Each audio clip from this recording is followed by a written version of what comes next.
Hello guys, now we will study the class 7th NCERT Our Environment chapter 6 Natural Vegetation and Wildlife topic first forest tropical evergreen forest. So here we will learn what are the different kind of vegetation which occur in at a different landform and what are the factors important for the occur of that climate. Tropical evergreen forest. So first of all we will study about the tropical evergreen forest, how this tropical evergreen forest occur and what are the things required to grow this tropical evergreen forest. This forest are called tropical rainforest. This thick forest occur in the region near the equator and close to the tropics. Okay, so basically you can see कि ये जो forest होते हैं they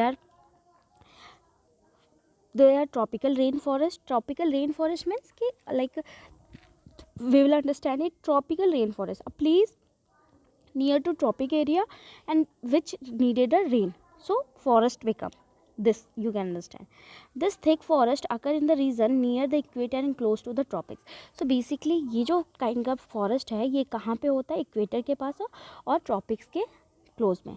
this region are hot and receive heavy rainfall throughout the year. So basically tropical evergreen forest जो होता है वो थोड़ा ये जो एरिया होता है tropical area near to the tropics ये थोड़ा हॉट होता है और यहाँ पे rainfall most of the time रहती है.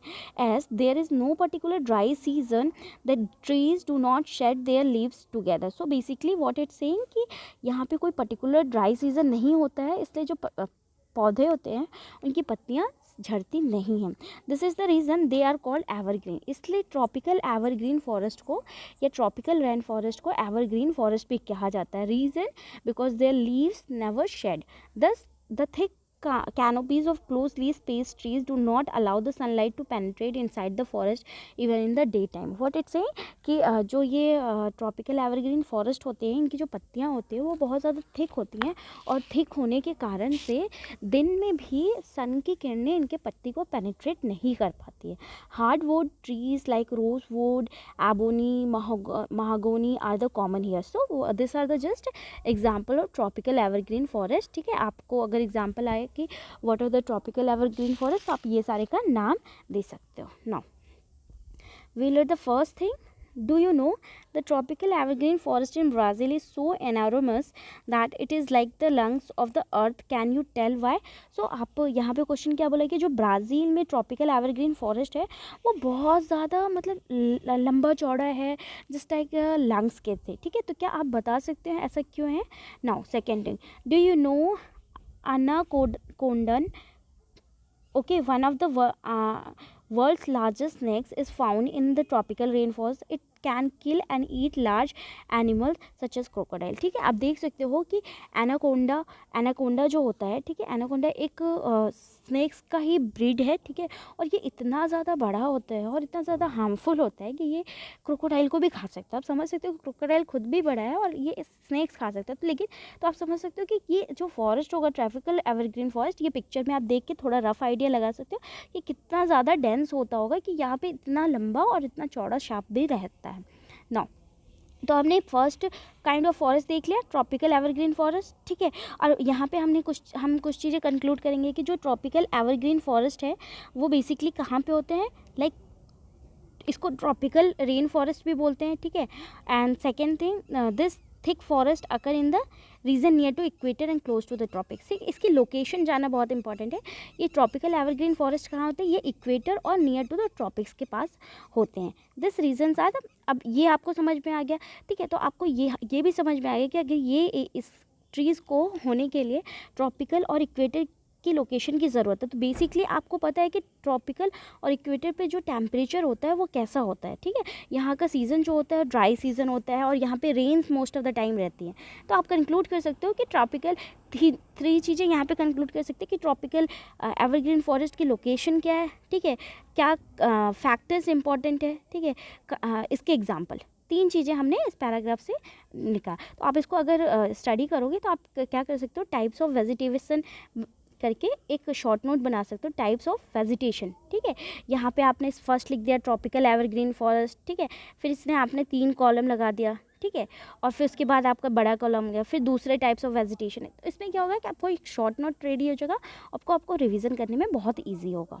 Now second kind of vegetation is a tropical deciduous forest. Okay, as the name deciduous refer, it means कि वो shed होते हैं, ठीक है। tropical deciduous are the monsoon forest found in the large part of India, northern Australia and in a Central America. बोला जाता है कि जो tropical deciduous forest होते हैं basically ये monsoon forest है, ठीक है। ये कहाँ पाए जाते हैं?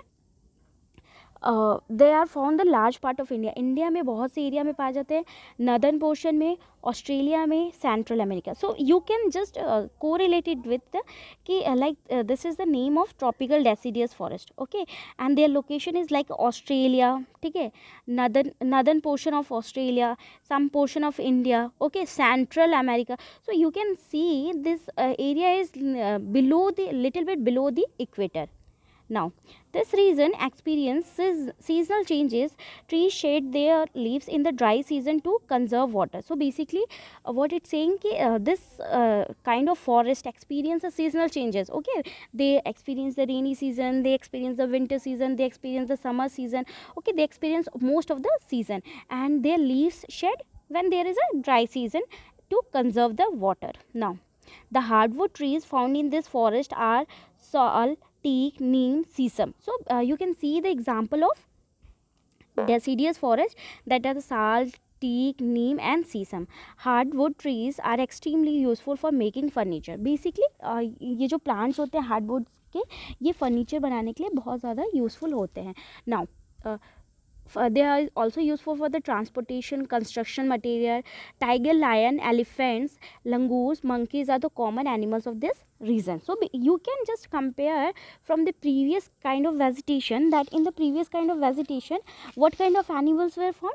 Just anaconda, the very large and very big kind of animal. But in the like deciduous forest somewhat smaller.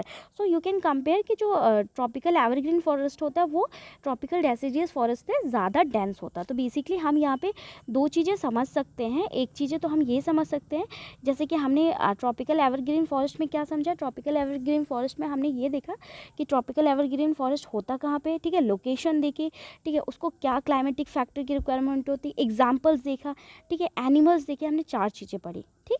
और फिर हमने यहाँ पे ट्रॉपिकल डेसिडियस फॉरेस्ट में भी हमने चार चीज़ें पढ़ी कि लोकेशन क्या है, क्या क्लाइमेटिक कंडीशन रिक्वायरमेंट है, एनिमल्स कौन कौन से हैं, ठीक है, ये सारी चीज़ें हमने यहाँ पे दी। और इसको आप अगर ट्रॉपिकल एवरग्रीन फॉरेस्ट और ट्रॉपिकल डेसिडियस फॉरेस्ट में कंपैरिजन करते हो तो आप एक कंपैरिजन यहाँ पे कंक्लूड कर सकते हो कि जो ट्रॉपिकल एवरग्रीन फॉरेस्ट है, ठीक है, they are the little bit cold, ठीक है, ठंडा होता है, यहाँ पे ग्रीनरी होती है मोस्ट ऑफ द टाइम में, ठीक है, लेकिन ट्रॉपिकल डेसिडियस फॉरेस्ट में ग्रीनरी नहीं होती है, ठीक है। वहाँ पे जब रेनी सीज़न या फिर ड्राई सीज़न आता है तो वहाँ पे ड्राई सीज़न आता है तो जो लीव्स होती है वो अपने जो प्लांट्स होते हैं वो अपने लीव्स को शेड कर देते हो। तो आप और इसके लोकेशन दे सकते हो कि जो ट्रॉपिकल एवरग्रीन फॉरेस्ट है वो कहाँ पाए जाते हैं, ट्रॉपिकल डेसिडियस फॉरेस्ट कहाँ पाए जाते हैं।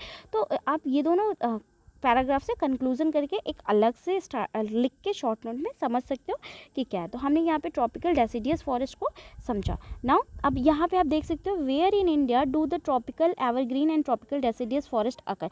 ये चीज़ आपको बतानी है कि एवरग्रीन कहाँ होता है। जैसा कि मैंने आपको समझा दिया कि एवरग्रीन के लिए एक नॉर्मल टेम्परेचर की ज़रूरत है जहाँ पे पानी मोस्ट ऑफ द टाइम रहता है। तो अगर आपने डिस्ट्रीब्यूशन या क्लाइमेट पढ़ा होगा तो उसके थ्रू आप बता सकते हैं, ठीक है। सो just a minute, yeah, you can see here the example a tiger, a tropical deciduous forest, and you can refer it. So I hope you have understand this and enjoyed this a lot. We'll come to the next class.